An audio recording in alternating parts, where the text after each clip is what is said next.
Hola a todos, mi nombre es Ismael Reyes, soy profesor del curso de programación para Android en Exitae y vamos entonces a continuar con el webinar sobre las nuevas APIs en Android. En el vídeo anterior, hace una semana, quedamos con Honeycomb, con la 3.2, ya la habíamos finalizado. Entonces en este webinar vamos a hablar de Ice Cream Sandwich y de Jelly Bean, es decir, de Android 4.0 en adelante. Empezamos entonces con Ice Cream Sandwich, que es Android 4.0. Vemos aquí arriba que ya nos indica que el API level es el 14. Es decir, que si quisiéramos usar alguna función que se define en este API, tendríamos que configurar el target SDK en el nivel 14. Vamos entonces a empezar viendo las distintas mejoras en la API. Deciros que a partir de esta versión, en la propia web han añadido un índice con todas las posiciones dentro del documento que anteriormente no lo había. Como nosotros vamos a ir directamente uno a uno, no vamos a usarlo, pero bueno, si quisierais ir directamente podríais verlo y ir directo al que quisierais. Lo primero de todo es que han añadido mejoras a la API de contactos, que es un content provider. Se llama Contacts Contract, nombre puesto no sé por qué. Y bueno, lo que viene a decir es que a lo que había ya, que era bastante parte, se han añadido perfiles de usuario y se han añadido un intent, entre otros, se ha añadido un intent de invitar al contacto para obligar al sistema a crear un nuevo contacto. Si tuviéramos una aplicación que envía un intent de invite contact, se crearía una conexión con ese contacto y se guardaría como contacto de nuestro dispositivo. En cuanto al user profile, al perfil de usuario, se refiere a un contacto especial de la agenda que va a ser el dueño, el usuario del móvil. No es que sea un contacto nuevo que se puede definir, sino que podríamos usar cualquier contacto que ya tuviéramos definido de antes. Otra mejora que han añadido sería imágenes grandes, fotos grandes. Hasta ahora las fotos de los contactos eran una calidad bastante mala, la verdad. Incluso en Honeycomb, que era para tablets, la calidad también era muy mala, era un tamaño muy pequeño. Y con esta versión han añadido imágenes mucho más grandes. Tendríamos a partir de ahora una imagen de 96 por 96, como era anteriormente. Y han añadido una de 256 por 256, que si os fijáis es casi 3 veces más grande la imagen. Se guarda internamente en la memoria interna del dispositivo y el sistema, a través del content provider que os indicaba aquí arriba, nos devolvería la URI, la ruta de esta imagen. Después tendríamos aquí tendríamos aquí una nueva petición al content provider, que sería Data Usage Feedback. Lo que viene a decirnos es que si lo consultamos, nos dice cuántas veces hemos contactado con el usuario o con el contacto que estamos haciendo la petición. Está bien para verificar usuarios comunes, favoritos. Lo típico de haces muchas llamadas a un contacto, pues te lo pone arriba en el listado de contactos y cosas así.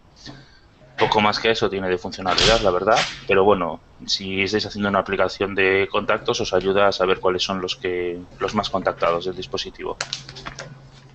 Después, ya saliendo de esta API de contactos, entraríamos en la API del calendario, que hasta ese momento no había ninguna y la han añadido. Es decir, han añadido un content provider para poder acceder al calendario, a los eventos del calendario. Es un content provider normal, típico. Como podéis ver aquí, podemos leer, añadir, modificar y eliminar eventos, calendarios, participantes, recordatorios, alertas, es decir, cualquier cosa que tenga que ver con el calendario en sí. Muchos, como pone aquí, podéis ver que muchas aplicaciones, widgets y demás ya usan la API. Sobre todo la que podréis ver que usa más esa API es la propia aplicación de calendarios del dispositivo. Básicamente lo que hace es una interfaz al content provider. Y lo único que tenéis que tener en cuenta sí que este es un content provider típico y tiene varias clases, tiene, perdón, varias tablas. Tiene la tabla calendars, que nos indica la lista de calendarios que tenemos, events, los eventos que tenemos definido, instance, que si un evento puede ser repetido en el tiempo, entonces un instance nos devolverá cada uno de los eventos que se van a repetir. El events sería un índice con el nombre de cada uno, los datos comunes, y el instance pues sería la hora de inicio y la hora de final de cada una de las repeticiones. En attendees serían los participantes en el evento. Tened en cuenta que Android 4.0 más o menos nació cuando Google Plus ya estaba funcionando, entonces los eventos de Google Plus también han ayudado mucho a esta API y podíamos invitar a participantes para que se añadieran al evento y que estuvieran pendientes de cuando se iniciara. Y en esta tabla attenders lo que es un listado con los contactos que van a participar en el evento. Reminders es la típica alarma, un recordatorio que te avisa pues 15 minutos antes, media hora antes, indicándote que el evento va a empezar en X tiempo. Eso es un reminder, un recordatorio. No hay que confundirlo con la alarma, que la alarma se ejecutaría en el momento de comenzar el evento. No se ejecutaría antes. Y bueno, como podéis ver aquí, que un único evento puede tener más de un recordatorio. Realmente lo único que hay que verificar es cuántos recordatorios hay asociados a un evento y se podrían mostrar todos ellos. Y después tenemos una tabla que es de propiedades extendidas, que bueno, lo que viene a indicar aquí es si aparte de los campos típicos del evento, como pueden ser lo que os comentaba, el nombre, una descripción, hora de inicio, hora de final, bueno, día y hora de inicio, día y hora de final, si tuviera algún campo extra nuestro evento, pues por ejemplo alguna aplicación que a mayores de esto quisiera asociar también pues un enlace a una página web porque el evento se va a realizar en una web o cualquier cosa de estas. Estaría dentro de esta tabla que os comentaba, Extended Properties. Siempre que queramos usar este Content Provider, si solo quisiéramos leer necesitaríamos el permiso de Read Calendar y si quisiéramos escribir pues también Write Calendar. No tiene ningún tipo de problema y como podéis ver es un Content Provider normal y corriente. En cuanto a los eventos, vemos aquí los tipos de campos que tiene el evento. Tiene el título, tiene un begin time, end time, es decir, hora de inicio, hora de final. La localización, que no tiene que ser una localización física, no tiene que ser una dirección. Como os decía, puede ser una página web, un vídeo de YouTube. Una descripción al evento. Un email de la persona que invita. Un recurrence rule, es decir, una norma de recurrencia. Esto es lo que os comentaba de un evento que se repite en el tiempo. Esto es cada cuánto se repite, es decir, qué fórmula hay que usar para saber cada cuánto se repite. El nivel de acceso, que básicamente lo que dice aquí, pero puede ser privado o público, y la disponibilidad, es decir, en qué momento este evento pasa a estar caducado. Sobre todo esto tiene sentido cuando el evento se repite en el tiempo. Es decir, podemos tener un evento que se repita una vez a la semana, pero solo durante un mes. Pues el availability, es decir, la disponibilidad sería un mes. Más allá de ese mes, si quisiéramos nosotros crear nuestra aplicación, comprobaríamos la disponibilidad hasta dónde llega y a partir de ese momento ese evento quedaría cancelado, no se volvería a repetir. Después tenemos aquí el voicemail provider. El voicemail provider viene a ser algo parecido a un mensaje de voz en un contestador, pero usando la API de los contactos de Google.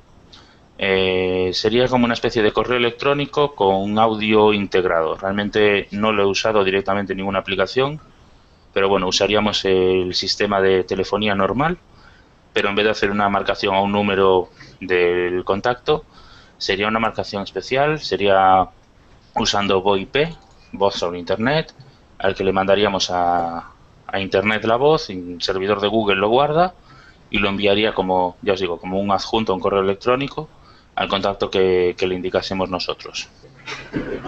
Tiene también una API para poder conocer los distintos parámetros, pues por ejemplo el estado en el que se encuentra, que es una tabla con distintos datos, y el voicemails, que esta tabla es la que tiene el índice, el listado con todos los mensajes de voz que hemos guardado, que hemos enviado y recibido. Después, otra API que han añadido, otro provider, sería el provider de multimedia.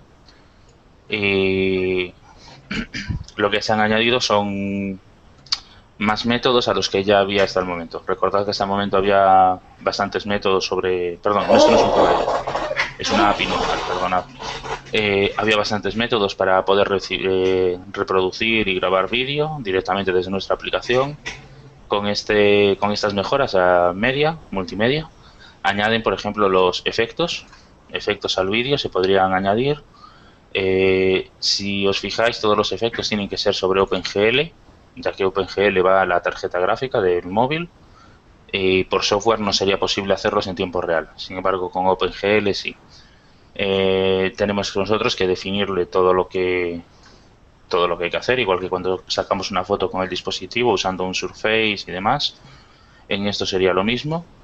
Vemos aquí que nos explican también cómo definir el efecto. Un objeto de tipo efecto define un efecto de tipo multimedia, por así decirlo, sobre una imagen, sobre un bloque de imágenes. Los puntos a realizar para poder crear un efecto: lo primero de todo sería localizar el contexto del efecto, effect context, usar este contexto que nos devuelve para generar el get factory, que es un creador de efectos, y después con el factory, con el effect factory que tenemos aquí definido, que es lo que nos devuelve, sería llamar al método createEffect para decirle qué efecto queremos usar. En cualquier caso, tenemos varios efectos dentro de la clase Effect Factory. Pues por ejemplo tenemos ojo de pez, efecto viñeta, que es el típico efecto antiguo, pero bueno, hay muchos más. Realmente sería entrando en la clase, podríamos verlo sin problema. Siempre podemos verificar si el efecto está soportado o no. Tened en cuenta que en Android lo que es el núcleo es código libre. Un fabricante podría coger el código de Android y eliminar ciertos efectos que no le interesen o añadir más efectos si los quisiera ejecutar. En el momento de sacar la foto o grabar el vídeo con este efecto, habría que aplicárselo llamando al método apply del effect factory, que nos devolvería en los puntos anteriores. Después tenemos aquí un remote control client. Esto se añadió, como podéis ver, en Screen Sandwich en 4.0. Recordad que 4.0 es la primera versión que funcionaba tanto en móviles como en tablets Android. El Remote Control Client lo que sirve es para que desde un móvil se pueda controlar otro dispositivo Android, desde un móvil o desde un tablet. Por ejemplo, está pensado sobre todo si tenemos un Google TV, para poder controlarlo como si fuera el mando a distancia a nuestro dispositivo móvil. Hay una aplicación, bueno, hay un par de ellas que lo gestionan usando esta clase. Lo único que vemos aquí, bueno, es un poco la forma de registrarlo. Se tiene que crear un objeto de Remote Control Client, se registra con el gestor de multimedia y a partir de aquí se le enviarían datos con un intent, especial al otro dispositivo. Ya os comento que no tiene mucho problema, y podríais verlo. Tenéis un ejemplo por aquí, for a sample implementation, es decir, un ejemplo. El random music player, que tenéis siempre en la carpeta samples dentro de vuestra carpeta de Android SDK. Después añade también sobre el media player, sobre el media player añade también un par de métodos más. Recordad que en las últimas versiones en Honeycomb se añadía reproducción por streaming. Lo que han añadido aquí es que para poder usar el media player siempre va a permitir, bueno, si usamos streaming, siempre va a pedir, es requerido el permiso de internet. Hasta este momento no. Si lo ejecutábamos en Honeycomb, realmente el permiso de internet era opcional. Podíamos ponerlo o no ponerlo. Entonces, claro, ahí software malintencionado pues lo aprovechaba para introducir dentro de un media player, descargarse un supuesto fichero de vídeo, ya que no pedía el permiso de internet, lo descargaba y cuando lo tenía cacheado lo guardaba y lo podía ejecutar sin que el usuario se diera cuenta de que estaba pidiendo estos datos a internet, ya que el permiso no era obligatorio. Con esta versión, con Ice Cream Sandwich 4.0 se puso obligatorio el permiso y si no lo tenemos daría error en la reproducción por streaming. Nos ponen aquí que han añadido dos métodos a mayores. Sería el set surface, que permite o define un surface view donde mostrar la imagen. También para el vídeo, que hasta ese momento era distinta. La creación de un surface para un vídeo era distinta de la cámara. Con este método lo han equilibrado, lo han equiparado y son los métodos iguales, tanto si vamos a crear una cámara de fotos como una cámara de vídeo en nuestra aplicación. Y el set data source, que a partir de ahora acepta tanto peticiones HTTP como HTTPS, es decir, conexiones seguras de streaming. Y vemos que se añaden en todos los métodos, aplicaría este acceso seguro opcional. Si quisiéramos usarlo, sería posible.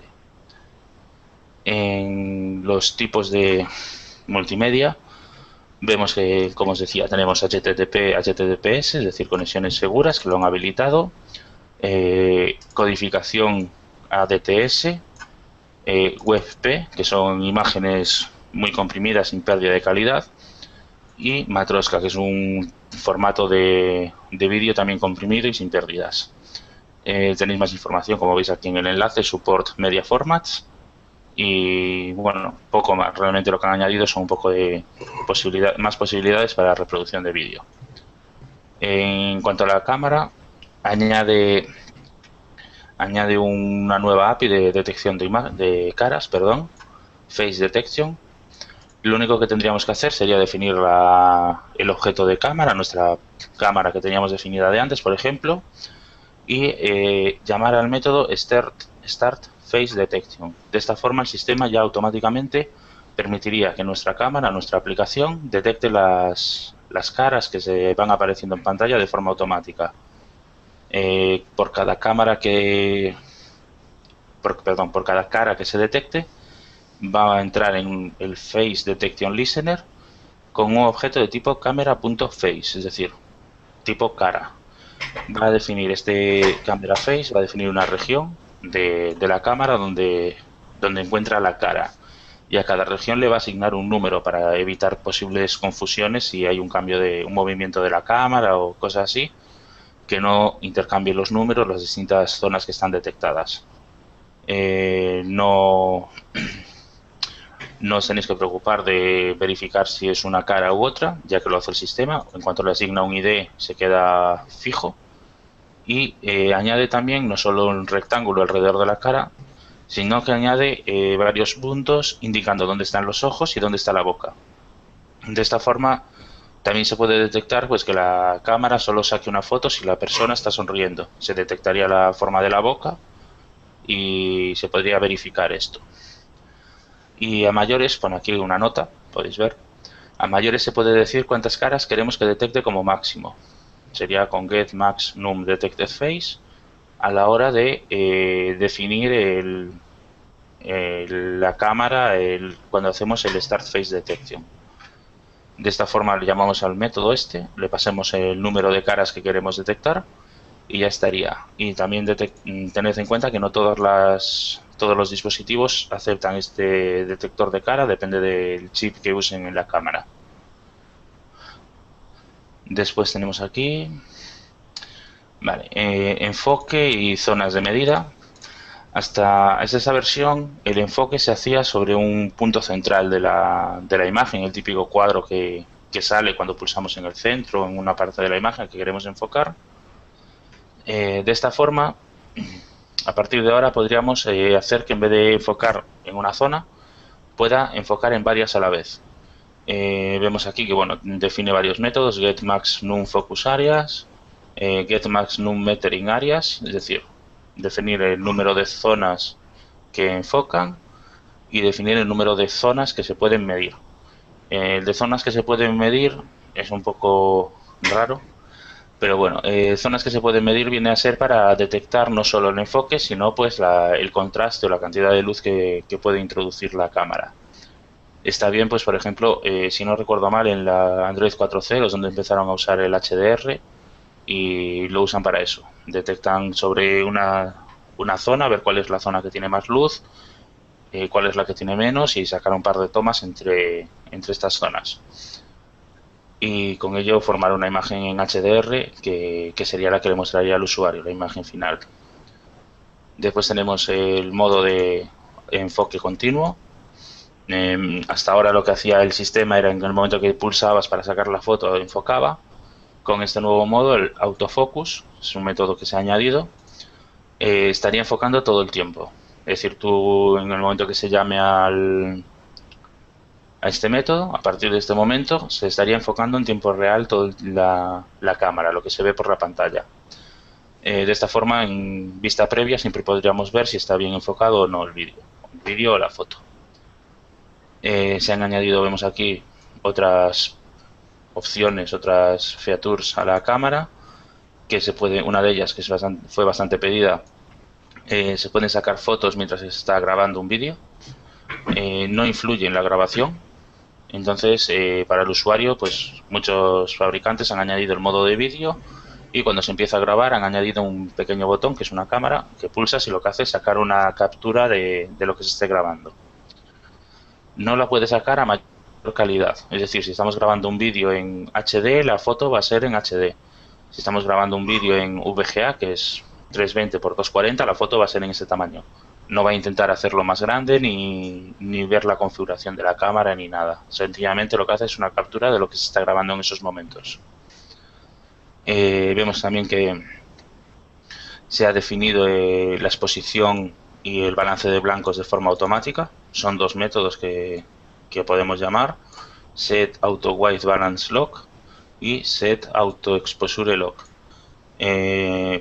Podríamos hacer que se autoconfigurase, se autobalancease el blanco y la exposición de la foto para que no tuviera zonas muy blancas o zonas muy oscuras.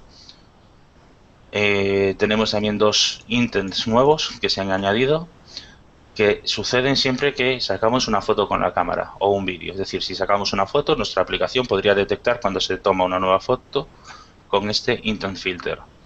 En cuanto lo pongamos en nuestra aplicación, saltaría el broadcast que tengamos definido, recogería la imagen y con esa imagen nosotros podríamos hacer lo que quisiéramos. Y lo mismo con el vídeo, con el intent de camera.actionNewVideo. Siempre sucede que en el momento que grabamos un vídeo, al terminar de grabarlo, se envía el intent. Entonces lo único que tendríamos que hacer sería con nuestra aplicación estar atentos a cuando se envíe este vídeo, recogerlo y trabajar con él como quisiéramos. Realmente eso ya depende de la aplicación. Vale, han añadido esta función, la usan bastante las aplicaciones, la usa el propio sistema de escritorios, el launcher oficial de Android, que es Android Beam. Sirve, por ejemplo, una de las funciones típicas que se usan es para pasar imágenes, fotos entre dos dispositivos, fotos, vídeos, archivos incluso, entre dos dispositivos usando el NFC. Recordad que el NFC era un sistema de intercambio de datos por proximidad, juntando dos móviles, dos tablets, bueno, dos dispositivos con NFC. Hasta este punto lo único que podían hacer los móviles era leer esos datos de una tarjeta y escribir en una tarjeta. Pero no había interacción entre los dispositivos. Con el Android Beam ya han añadido esta interacción y al juntar dos dispositivos lo que hace es emitir un mensaje diciéndole soy un dispositivo, me quiero conectar, el otro recibe la petición y en el momento que los dos detectan que son dos dispositivos, verían qué es lo que se puede transferir en la pantalla en la que están. Si estuviéramos en la galería, pues transferiría imágenes o vídeo. Si estuviéramos en un explorador de ficheros, intentaría transferir el fichero. Todo esto dependiendo de que la aplicación acepte este sistema Android Beam o no lo acepte. Si no lo aceptara, en vez de transferir un fichero o lo que sea dentro de la aplicación, se transferiría un enlace al Play Store para descargar la aplicación. Es decir, el sistema internamente sabe gestionarlo. Aunque no lo definamos en una aplicación, lo que hace, en vez de en vez de ser la aplicación quien envíe el dato, el sistema enviaría un enlace a la aplicación al Play Store para poder descargarla desde el segundo dispositivo. Como vemos, bueno, siguen los estándares de NDEF que os comentaba otra vez. Es un NDEF Message y no tiene nada más que eso, que ver cuál es la estructura de este mensaje para que nuestra aplicación pueda gestionarlo y pueda enviar el contenido que queramos desde dentro de la aplicación. Si no lo definimos nosotros, como os decía, saltaría el sistema y lo que haría el sistema sería enviar un enlace al Play Store. Poco más os voy a decir de aquí. Bueno, lo que hacen no envía el fichero a través del NFC, sino lo que hace es una conexión Bluetooth para poder enviarlo. Con el NFC lo único que hace es la conexión de Bluetooth entre los dos dispositivos. Tenedlo en cuenta porque el NFC no es rápido. Entonces el NFC está bien porque es muy seguro, pero es muy lento. Básicamente es lento porque solamente puede pasar datos de 1K en 1K. Entonces, imaginar pasaros un vídeo de varios megas tardaría mucho en hacerlo entero. Por eso se usa el Bluetooth. Han añadido también soporte interno para el Wi-Fi Direct. Hasta este momento lo añadían varias marcas, varios fabricantes, pero por separado, no dentro de Android, sino que era un código propio del fabricante. Y Android lo añadió en el sistema en la versión 4.0. El Wi-Fi Direct es lo mismo que el Bluetooth, pero sobre la conexión Wi-Fi.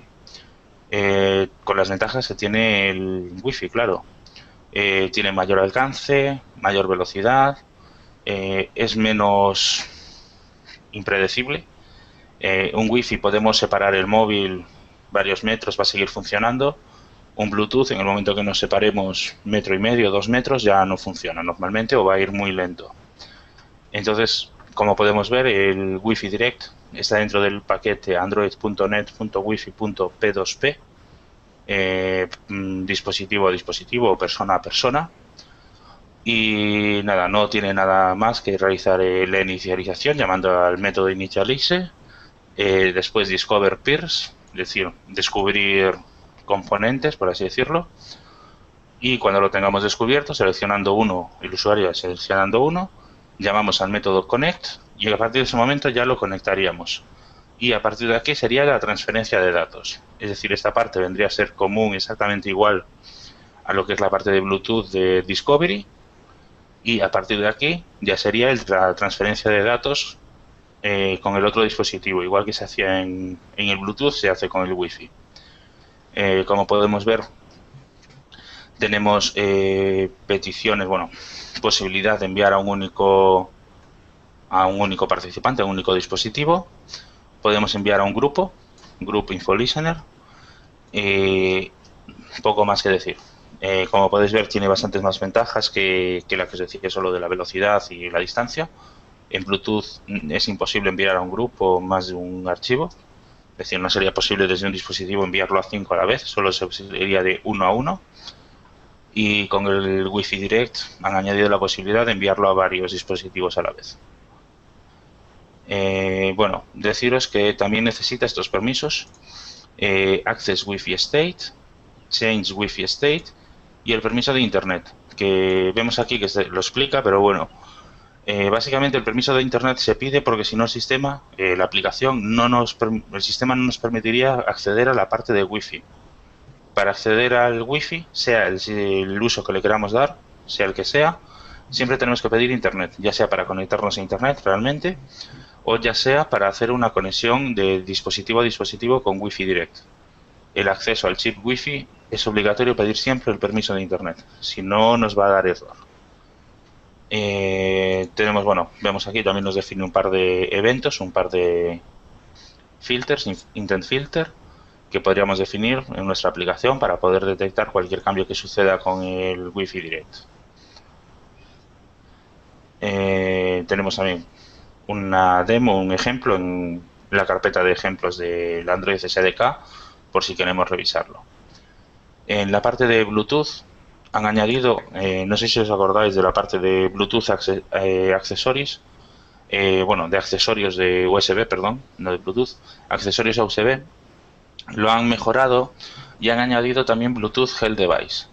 Los típicos pulsómetros, podómetros y demás que son por Bluetooth tienen un protocolo ya desde hace tiempo, y Android lo que ha hecho ha sido introducirlo dentro del sistema de Bluetooth. Entonces nuestro dispositivo, nuestra aplicación podría detectar si se conecta por Bluetooth a algún dispositivo de salud, algún Bluetooth Health, y en el momento que se conecte nuestra aplicación detectaría esta conexión y empezaríamos a trabajar con los datos. Ya nuestra aplicación podría abrirse y mostrar en pantalla los datos que le envía el dispositivo externo, el podómetro, pulsómetros y demás. En el tema de accesibilidad, estoy viendo que también han añadido alguna cosilla. Sobre todo lo que han añadido ha sido para pantallas grandes y Google TV, que no es táctil. La accesibilidad, recordad que es para gente con deficiencias visuales, sobre todo. Y entonces tenemos opción a que pulsando en pantalla nos vaya leyendo por donde va pasando el dedo. Es decir, si nosotros pasamos por encima de un botón, nos dice ahí un botón con el nombre tal, con el texto X. Si pasamos por una imagen, nos va a leer el content description de la imagen. Por eso es muy importante indicarlo y lo pone aquí. Si pasamos por encima de una imagen, pues leerá el Android Content Description, o si los definimos por código, por Java, set content description, y ahí habría que pasarle el string. Vemos aquí que sobre todo estos datos habría que añadírselos al image button, al edit text y al image view, básicamente porque son los tres elementos que por defecto no tienen texto. Un image button es un botón con una imagen, un image view es solamente una imagen, y un edit text es un cuadro de texto en blanco para que el usuario empiece a escribir. Por eso son obligatorios. Cuando, no sé si os fijasteis que siempre nos dan los típicos avisos de lint en color amarillo en el XML, cuando no hemos puesto el content description, es siempre debido a esto. Debido a que la accesibilidad nos lo solicita para que funcione correctamente en personas con problemas visuales. Han mejorado más bien la información disponible en las distintas vistas, en los distintos elementos de los layouts. Básicamente han añadido, lo que han hecho es han añadido métodos para poder trabajar si nuestra aplicación es una aplicación de accesibilidad, no si es una aplicación normal. Una aplicación normal ya está todo definido, y lo que han añadido son métodos para que si nuestra aplicación es de lectura de accesibilidad, poder gestionar mucho mejor estos eventos. No tiene nada, realmente lo único es leer lo que indica aquí, ir a la ayuda. Tenemos esto dentro del paquete de Support Library V4, con lo que sería compatible con cualquier versión de Android a partir de la 2.2 y no solo a partir de la 4.0, que es lo que estamos viendo aquí. Han añadido también servicios de accesibilidad que también sirven solamente sirven entre comillas, se usan en aplicaciones de accesibilidad. No se usarían directamente sobre una aplicación normal, sino que una aplicación de accesibilidad sería la que vería estos servicios, la que los intentaría ejecutar, modificando el código que necesitara. Vemos aquí, un típico ejemplo es un lector de pantalla. Es un servicio, es una aplicación que está en segundo plano, leyendo lo que hay en primer plano, que es la aplicación que intentamos hacer accesible. Intentamos que el usuario con problemas visuales no tenga problemas para ejecutarla. Han añadido más APIs, a mayores de estas dos que os indicaba, de los servicios y de las vistas, de los views. Han añadido varias clases, varios métodos más relacionados con aplicaciones de accesibilidad, y todos a partir del Accessibility Manager. Os recomiendo que lo veáis si queréis hacer alguna aplicación de accesibilidad, pero si no vais a hacer ninguna, tampoco es obligatorio, solamente siguiendo las guías del propio link, cuando se indique lo del content description y demás, añadir estos datos para que si una aplicación de accesibilidad se está ejecutando, sepa lo que mostrar ahí, sepa qué es lo que hay que decir, qué información tiene ese campo. Han añadido también posibilidad de añadir servicios, de comprobación de gramática, sintaxis y gramática al escribir en un teclado. Si nosotros estamos escribiendo con cualquier teclado que tengamos instalado en el móvil, podríamos crear un servicio, una aplicación que actúe como comprobador de gramática, esté verificando si lo que escribe el usuario es correcto o no. Lo único que tenemos que tener es un servicio que es el que va a hacer las comprobaciones y definir dentro de ese servicio en el manifest un intent filter, que es este: action, Android name, Android service, text service, spell checker service. De esta forma el sistema ya detecta que el usuario, en cuanto empieza a escribir un texto, tiene que llamar al servicio que esté encargado de comprobación de escritura. Como siempre, bueno, como casi siempre, tenemos un ejemplo en la carpeta del SDK, por si lo queréis ver. Sobre el text-to-speech, sobre el TTS, han añadido mejoras a los motores de lectura.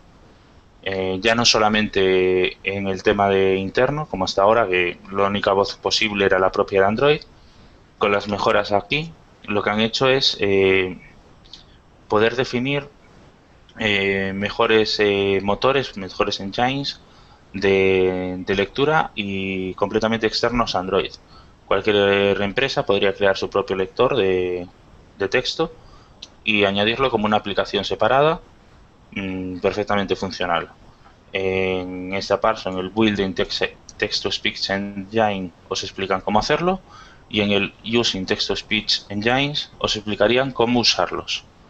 Vemos que se puede asociar que siempre se use un mismo engine, que no haya que definirlo cada vez que queremos que hable nuestra aplicación, sino que podríamos definirlo directamente en el primer momento que se ejecuta la aplicación, asociárselo, y a partir de ahí quedaría asociado para siempre.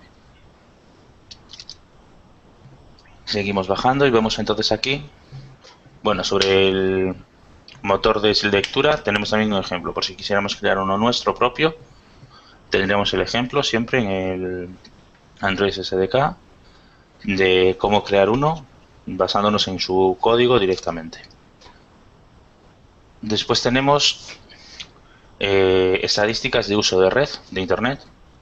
Es algo que se añade también internamente en los ajustes del dispositivo, pero bueno, cualquier aplicación podría leer estos datos y podría mostrarlo de cualquier manera que crea conveniente. Solamente con este intent filter en nuestra actividad, cada vez que abramos la aplicación, ya podría detectar perfectamente que es una aplicación de gestión de uso de red, y podríamos trabajar con los datos que se generan en el móvil. Ya el móvil ya va contando qué cantidad de datos descarga cada aplicación y va creando una gráfica. Vale, sobre el render script, esto está pensado sobre todo para aplicaciones que hacen mucho uso de los gráficos en pantalla, juegos, bueno, juegos sobre todo, en los que tenemos que actualizar muy rápido lo que se ve en pantalla. Lo que han hecho es marcar un límite fijo de frames por segundo, de imágenes por segundo, que sería 60 imágenes por segundo. Hasta este momento no había un número fijo, todas las aplicaciones estaban rondando los 60, pero podía ser que estuvieran 58, 63 y podía variar. Entonces no había un sistema fijo, decir siempre que se va a mostrar una imagen nueva cada X tiempo. Ahora mismo sí, con 60 imágenes por segundo. Siempre, cada vez que el sistema necesite una imagen, la va a pedir al OpenGL, y el OpenGL se lo va a pedir a la aplicación que se esté ejecutando en ese momento. Si usamos render script, son distintos métodos, distintos scripts que nos ayudarían en esa tarea. Se podría hacer el render, la generación de la imagen, fuera de pantalla.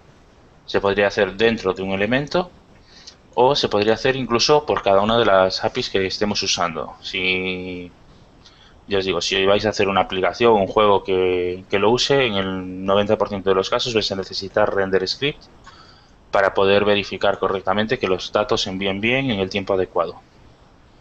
Después vemos aquí que ya entramos en mejoras en el tema de empresa. Vemos que añade capacidad para usar VPNs, que son redes privadas virtuales. Sería como haciendo uso de Internet, del Wi-Fi de los dispositivos, crear una red LAN segura y cifrada. Hasta el momento no había nada interno, no había nada propio de Android que lo permitiera, y con la versión 4.0 ya lo han añadido, no hay necesidad de usar aplicaciones de terceros para hacerlo. Políticas de dispositivo. Esto está pensado para móviles de empresa, dispositivos de empresa, en el que no queramos que se use una función concreta. Entonces se usa una política, pues por ejemplo ya veis aquí que es Uses Policy Disable Camera, que con este caso desactivaríamos la cámara en el dispositivo. Entonces ya no sería posible usar la cámara en ninguna aplicación del dispositivo en el que se defina. Vemos aquí que el método en concreto sería setCameraDisabled para verificar si está activa o no.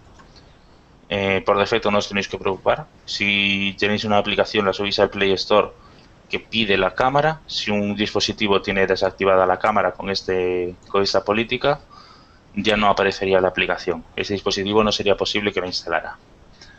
Después también tenemos aquí gestión de certificados. Serían certificados de Internet. Sobre todo en plan conexiones seguras a servidores cifrados. Podríamos hacer una gestión de estos certificados directamente desde los ajustes del móvil, sin tener eso, como siempre. No necesitaríamos que el navegador web se encargue de ello, sino que sería el móvil. Han añadido sensores, varios sensores. Sobre todo han añadido temperatura ambiente, termómetro típico, pero que está lejos de la CPU o de la batería, y un sensor de humedad relativa, de humedad. Son dos sensores nuevos que lo único que indican, el value es típico de la respuesta, devolverían la temperatura que detecta ese sensor y la humedad que detecta ese sensor. Vemos aquí que por culpa del ambient temperature se confirma, se cambia por obsoleto el type temperature. Ya sería necesario usar el type ambient temperature. En cualquier caso, si tenéis una aplicación que lo use porque es compatible con versiones anteriores, podríais seguir usándolo, el type temperature, que no habría problema ninguno. Y bueno, pone aquí que a mayores se han mejorado la gestión de los otros sensores que había, que eran sensor de gravedad, rotation vector, el vector de rotación, y el linear acceleration, es decir, se han mejorado los tres sensores de movimiento del dispositivo. Sobre el tema de sensores no hay nada más, realmente han añadido estos dos sensores nuevos, estos dos tipos de sensores, y han mejorado los que había. Pasaríamos entonces ya al tema del Action Bar, y recordad, hasta Honeycomb, Honeycomb realmente fue donde se introdujo el Action Bar, pero solamente se ejecutaba en dispositivos tablet de 10 pulgadas, y con la última versión también en 7 pulgadas, pero bueno, siempre en tablets.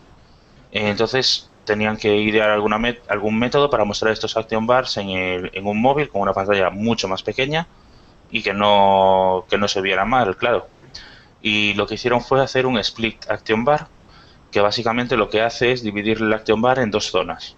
En la zona del título, que la mostraría en la parte superior, y la zona de las acciones, de los ítems, que la mostraría en la zona inferior de la pantalla, justo encima de las teclas de Home, Menú, Atrás y demás.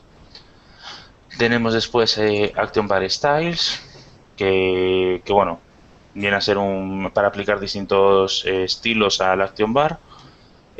Añade varias propiedades nuevas, como el Background Stacked, por si acaso queremos tener dos fondos distintos, dependiendo de si el Action Bar está separado o junto, lo que os comentaba antes, y en caso de que esté junto, pues mostrar un fondo u otro. Y después también el Background Split, que es el fondo que queremos mostrar a la parte que se separa y que va hacia la parte de abajo de pantalla. Es un dragable normal y corriente o un color, también se podría configurar. Después tenemos el Action Provider, que es el típico menú de compartir que se ha añadido en las nuevas versiones de Android, que en vez de ser un botón normal que nos aparece en pantalla completa todas las opciones para compartir, es un desplegable que nos aparece un pequeño icono de compartir en el Action Bar, y al pulsarlo se despliega la lista de aplicaciones que pueden detectarlo. Su uso es muy sencillo, es esto que aparece aquí, tal cual, añadiendo un ítem en el Action Bar con esta forma.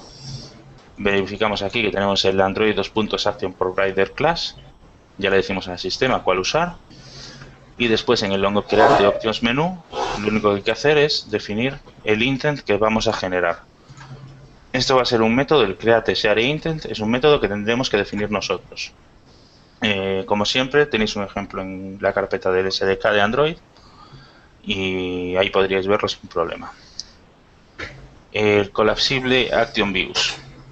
Esto es el típico botón de buscar dentro del Action Bar que si pulsamos desaparece el título del Action Bar, el título de la aplicación, y nos muestra un cuadro de texto para hacer una búsqueda directamente sobre el propio Action Bar.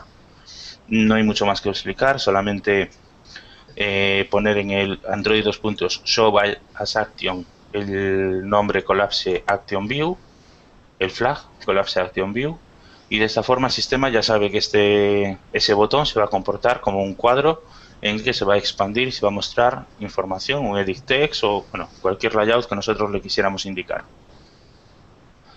Después se han añadido varias APIs, más sobre las que hemos dicho, varias APIs al Action Bar.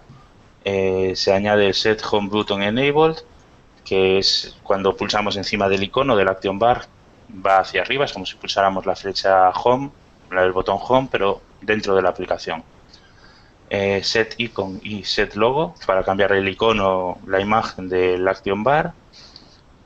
Fragment.set Menu Visibility, le indicaríamos desde el fragment si queremos que se muestre el menú o no, es decir, solamente el Action Bar con el título y el icono, o si queremos, aparte del título y el icono, que se muestre el menú o no. De esta forma podríamos cambiar el comportamiento normal del Action Bar. Y con el método Invalidate Options Menu, también desde el Fragment Manager, le diríamos al sistema que lo tiene que regenerar, el Action Bar, porque hemos cambiado de fragment y el nuevo fragment tiene un menú distinto al que teníamos antes. Vemos que han añadido también varios componentes más, han añadido un grid layout, que bueno, no me voy a parar nada, es muy parecido al tablet layout, pero que cada una de las celdas puede tener distinto tamaño, no tiene más diferencia que eso. Un ejemplo típico lo podíais ver que ya ha cambiado, pero bueno, versiones anteriores del Play Store se usaba un grid layout, que cada aplicación o cada juego que se mostraba podía ocupar un cuadro o podía ocupar dos. Tenemos el Texture View, que viene a ser para mostrar cualquier tipo de imagen generada por la tarjeta gráfica. Tenemos una aplicación, no un juego, una aplicación con una pequeña ventana con una imagen en 3D que genera la aplicación por código. Necesitaríamos un Texture View para mostrar en ese cuadro la imagen generada por la tarjeta gráfica. No sería posible generarla de otra forma que no fuera así. Sirve para incrustar imágenes de OpenGL generadas por el ordenador, por el móvil, dentro de vistas normal del layout, vistas XML pregeneradas, que no se generan en el momento. Tenemos el Switch Widget, tenemos el elemento de layout que es un switch. Se parece mucho al botón, el Toggle Button, pero con una interfaz muy distinta, que es como si fuera el botón de izquierda a derecha, izquierda para activar, derecha para desactivar, por ejemplo. Tenemos Pop-up Menu, que ya lo habían introducido en el Android 3.0. Sirve para mostrar menús contextuales y lo que han hecho con la versión 4.0, en esta versión, Ice Cream Sandwich, ha sido mejorarlo. Hasta ese momento se tenía que definir por código mediante código Java, y a partir de ahora se puede generar a través de un XML de tipo menú mediante el método inflate, y han añadido también el onDismiss Listener, que básicamente nos permitiría detectar cuando el usuario cancela o sale del menú, que hasta este momento no era posible. En las preferencias han añadido el TrueState Preference y el Switch Preference. Es decir, han añadido el elemento switch y también lo han añadido dentro de las preferencias. Tanto el TrueState Preference como el Switch Preference son lo mismo. Realmente el TrueState Preference no se usa en la preferencia, sino que se usa el Switch Preference. Os comento, esto tenéis ejemplos en la propia documentación de Android. Si pulsáis en el enlace os llevaría al código y podríais ver cómo implementarlo. Sería igual que un checkbox, funcionaría igual que un checkbox y no tendríais ningún tipo de problema. Temas de sistema, eh, ampliando los temas que habíamos visto antes en Honeycomb, el tema Holo, Android.10.holo, que tenemos aquí. En la versión 14, en Android 4.0, en el API 14, lo que se ha hecho Google ha sido obligar a todos los fabricantes a que el tema Holo no lo pueden tocar. Y básicamente esto es lo que viene a decir. Siempre en todos los dispositivos con API Level 14 o más existe el tema Holo, y siempre ese tema Holo está definido dentro de Ten.DeviceDefault. De esa forma, siempre cualquier aplicación podríamos llamar a Ten.DeviceDefault, y aunque cambie el API Level, siempre tendríamos asociado el tema por defecto de ese dispositivo. Si sería el TM Holo en versiones modernas, y sería el TM directamente sin Holo en versiones antiguas. Vale, en Options Menú. El botón de menú en la versión 4.0 desaparece, el botón físico de menú, y se crean los típicos tres puntitos que podéis ver en varias aplicaciones modernas ejecutándose en móviles, aplicaciones antiguas ejecutándose en móviles modernos, en los que no tienen teclado físico, que aparecen tres puntitos al lado del botón de Home y atrás. Es lo que han añadido aquí, es una forma de que ese botón físico que existía antes y ahora no, pueda tener su representación en pantalla, ya que ahora los botones son todos en pantalla y no son físicos. Vale. Tenemos aquí varios flags para controlar la visibilidad de los componentes. Hasta este momento solamente se podría controlar si queríamos mostrar full screen o no. Vemos aquí, hasta este momento solo se podía mostrar o no el action bar, el status bar, perdón, la barra de estado, que es la barra inferior de los tablets, donde aparece la hora y demás. Y se podría ocultar solo con el flag full screen, únicamente. A partir de ahora se podría usar un flag low profile para hacer que sea más pequeña, flag visible para decirle que se muestre, y flag hide navigation para decirle que si tiene algún tipo de navegación por pestañas o otros tipos de navegación, se oculte esta navegación por pestañas y se muestre a pantalla completa en ese momento. Vemos aquí que pone una anotación que dice que en tablets no ocultaría la barra del sistema, es decir, la barra inferior del tablet no quedaría oculta. Eso es debido a que un tablet tiene más pantalla, más tamaño de pantalla y no sería necesario, pero en un móvil sí que lo ocultaría porque necesitaríamos toda la pantalla, todas las pulgadas. En el Input Framework, relacionado con la entrada de datos, ya os comenté antes que también añaden Google TV en estos puntos, entonces tenemos el ratón y no tenemos un dedo en pantalla. Entonces hay que añadir métodos a esto, y el método que añaden es el hover. Bien, si habéis trabajado en web alguna vez, el hover es cuando ponemos el ratón encima, pero no pulsamos aún. Cuando pasamos por encima, que vemos que cuando pasamos en un enlace nos lo marca, pero no nos lo abre. Y esto es lo que han añadido a Android, ya que este estado antes no era posible porque todos los dispositivos eran táctiles, pero a partir de este momento, como también añaden el Google TV dentro de Android, dentro del código interno de Android, hay que añadir este método para detectar el ratón en una pantalla. Dentro de este mismo método, bueno, tenemos a través de punteros de stylus de típicos lápices ópticos o a través de ratón. Entonces, claro, los lápices ópticos y los ratones tienen botones físicos, que no es solo el botón de pulsar, sino que tienen botones secundarios y demás.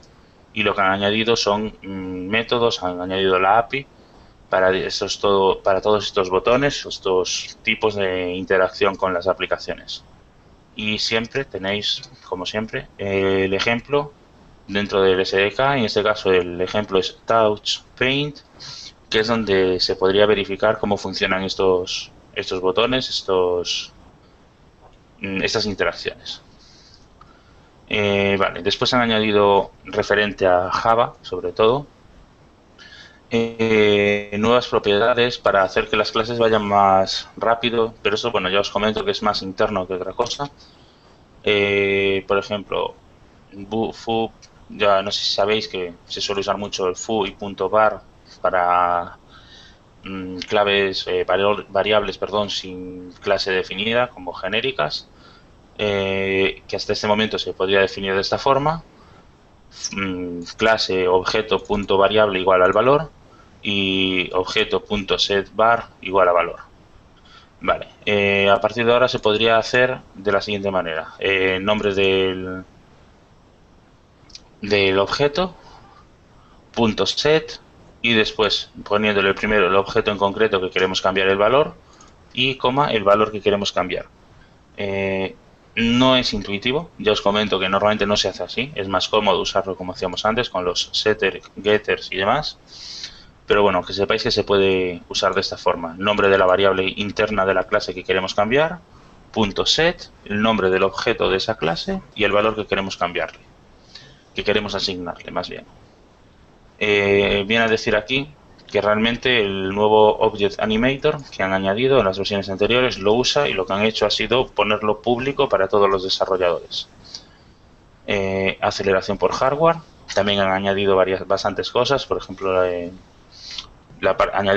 continuando con lo que os expliqué en Honeycomb, han añadido la aceleración por hardware en todos los tipos de aplicaciones.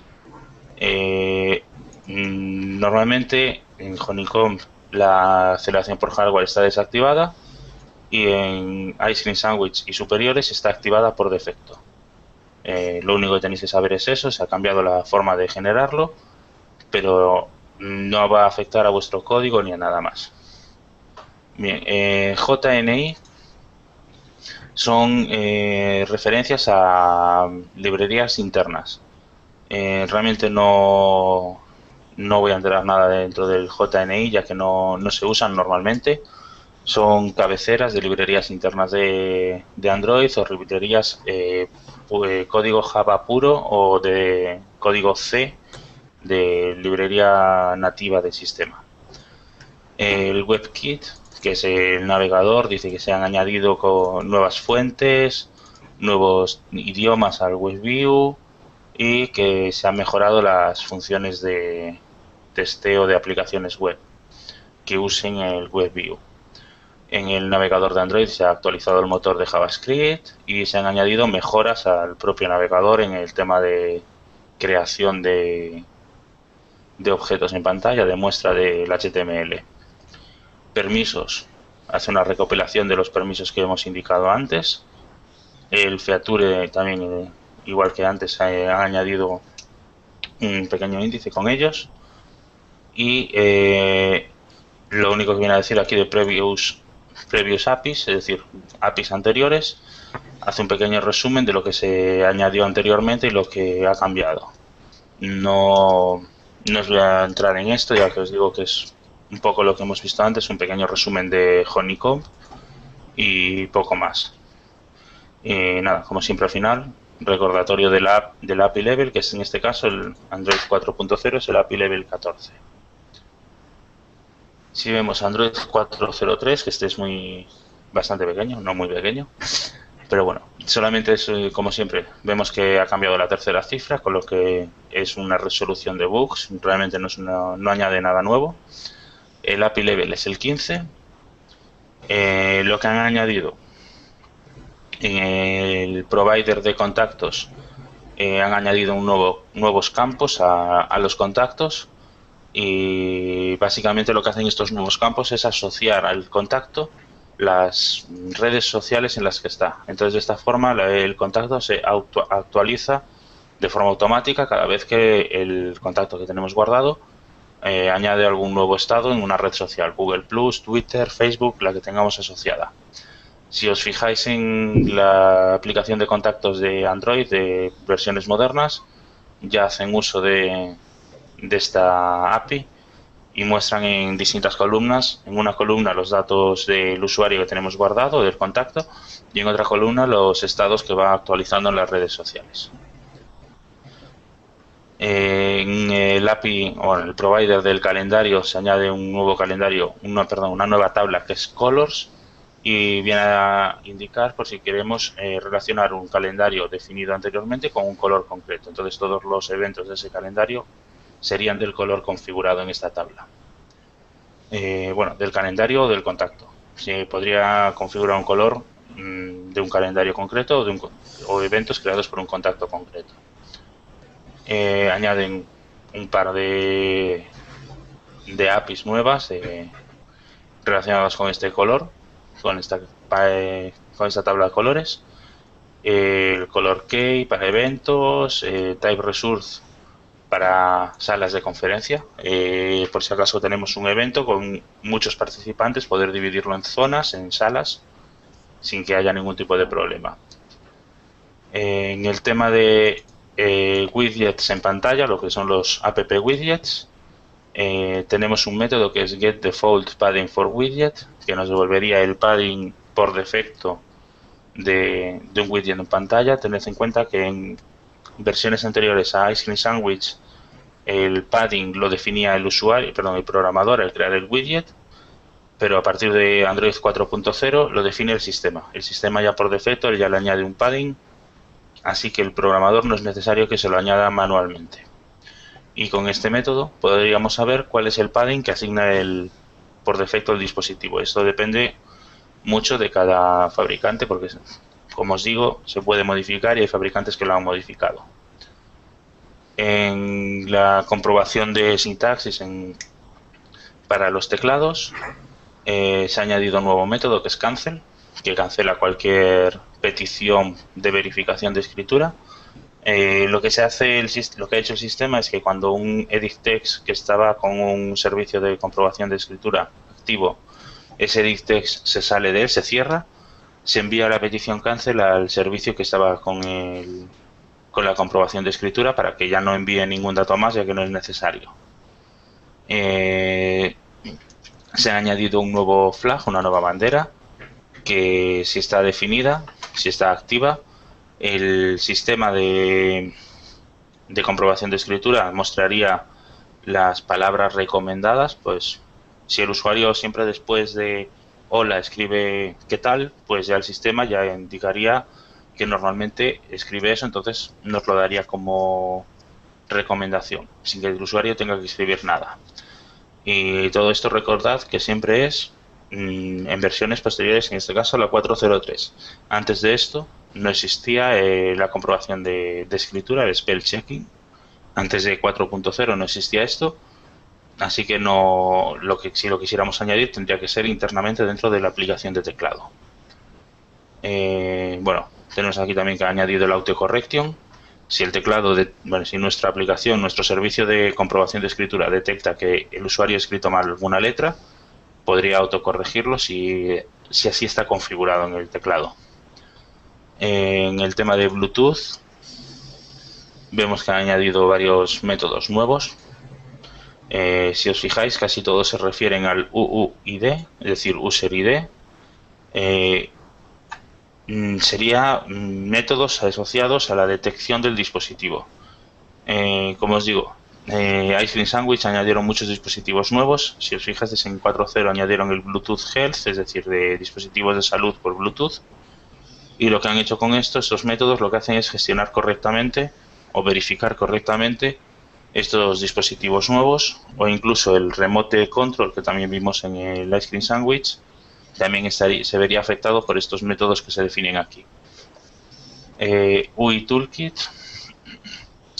vamos a ver, vale. Lo que viene a definir esto es no sé si conocéis la propiedad hint de los edit text, que es el típico texto que se muestra en el edit text mientras que el usuario no empieza a escribir. Es una ayuda. Bien, pues con estos métodos setUserVisibleHint o getUserVisibleHint, perdón, podríamos definir desde un fragment si queremos que los edit text que se cargan tengan ese hint visible o no. Nada más que eso. En temas de gráficos, en OpenGL, podíamos definir, hasta ese momento el buffer era fijo, el tamaño del buffer era estático, no se podía modificar, y a partir de ahora sí, podría modificarlo por código en la aplicación que use el OpenGL, modificar el buffer para agrandarlo o empequeñecerlo, dependiendo de lo que necesite. Y bueno, más extensiones al OpenGL, que no vamos a entrar en detalles ya que es más de procesamiento 3D, procesamiento gráfico avanzado. En temas de accesibilidad se añade, que hasta este momento no lo había, el Remote View, que son los widgets en pantallas, los app widgets. Se añaden también dentro de las clases de accesibilidad. Se añaden métodos de max scroll, min scroll y demás para saber hasta dónde se puede mover un listado, cuál es el límite de ese listado, y para que también el usuario, el que tenga problemas de visión, sepa si ha llegado al final o no. Básicamente se ha hecho por esto. Vale. Tiene un método nuevo, una configuración, perdón, nueva, que viene a decir si queremos que la aplicación de lectura de texto de pantalla, la aplicación de accesibilidad, lea las contraseñas o no. Es únicamente esto, y por defecto está puesto que solo las lea si tiene conectados los auriculares. En el tema de text-to-speech añade un par de métodos nuevos, tampoco voy a entrar mucho en eso. En database, conexión a bases de datos. Vale, vamos a hacer... Vale, sí. Lo único que hace es añade esta clase, Cross Process Cursor Wrapper. Lo usa internamente con cursores, no es necesario que nuestra aplicación lo gestione. Y esto está pensado para que cuando tenemos un content provider, un proveedor de contenidos, y dos aplicaciones distintas llamen al mismo content provider a la vez, el content provider sepa sepa saber de cuál es cada uno. Hasta este momento, por lo que se ve, podía dar errores, y con esta nueva clase lo que estoy viendo es que lo han solucionado. Vemos aquí que soluciona errores de fluidez y bugs con aplicaciones que intentaban crear un content provider. Poco más hay que decir. Realmente Content Provider es bastante muy fluido, y es recomendable usarlo, ya que libera la aplicación del control de la base de datos, ya lo gestiona automáticamente el sistema. Y los intents añaden dos categorías nuevas relacionadas con, tres categorías nuevas relacionadas con los tipos de aplicaciones. Categoría App Browser, categoría App Calendar y categoría App Maps, entre otros. Nuestra aplicación, aparte de definir cuando tenemos un nuevo icono en pantalla, que teníamos el típico Action Main, Category Launcher, pues aparte de ese Category Launcher, como podemos ver, habría más, y podríamos definir una aplicación que solo se muestre si estamos dentro de un calendario. Pues una aplicación de gestión de eventos, por ejemplo, tendríamos que poner el Category App Calendar, y la aplicación de calendario que tengamos, que lo detecte, que detecte este intent, ya verificaría que nuestra aplicación quiere mostrarse ahí para gestionar los eventos, y ya nos la mostraría. En el tema de cámara se añade una nueva constante, un key location, para que nuestras aplicaciones, para que la aplicación que creamos pueda acceder a los datos de localización, al GPS o localización 3G, para asociárselos o para leer los que están asociados a la imagen o al vídeo, que hasta ese momento las aplicaciones de terceros no podían acceder a esos datos. En la grabación de vídeo, en camcorder, se añade una nueva calidad muy baja, 320 por 240 en resolución, y está definida por la constante Quality QVGA. Y bueno, se añaden nuevos métodos relacionados con la estabilización de vídeo, para que no vaya mostrando los típicos movimientos al andar y cosas así. Y bueno, como siempre, un índice con los permisos que se han añadido, y la nueva API, que en este caso es la versión 15, el API Level 15. Y por lo que estoy viendo ya es la hora. A ver, Jelly Bean, qué es lo que tenemos, porque si no recuerdo mal es bastante largo. Vamos entonces a dejarlo para la próxima semana. Se está alargando un poco, pero bueno, realmente Ice Cream Sandwich 4.0 sí que se añadieron muchas cosas. Se notó mucho el cambio de tablets y móviles por separado, y los juntaron aquí. Y sobre todo el tema de las APIs de contactos y del calendario, que son completamente nuevas en este punto, y se han alargado un poco la explicación. ¿Tenéis alguna duda sobre algo de lo que he explicado? Pues no. Ninguna duda. Yo por lo menos no. Vale. Vale, pues entonces lo dejamos aquí y nada, la próxima semana haremos la tercera parte, esperemos que la última, por lo que estoy viendo no tiene por qué no ser así. No son tan largos como como el de Ice Cream Ya. Sandwich. Y bueno, si tenéis cualquier duda sobre alguna de las APIs o de alguno de los cambios que hayamos visto en el próximo vídeo, espero que dé tiempo y podéis preguntar cualquier cosa, ¿vale? Vale, perfecto. Vale, pues Bien. nos vemos entonces, chao. Venga, hasta luego.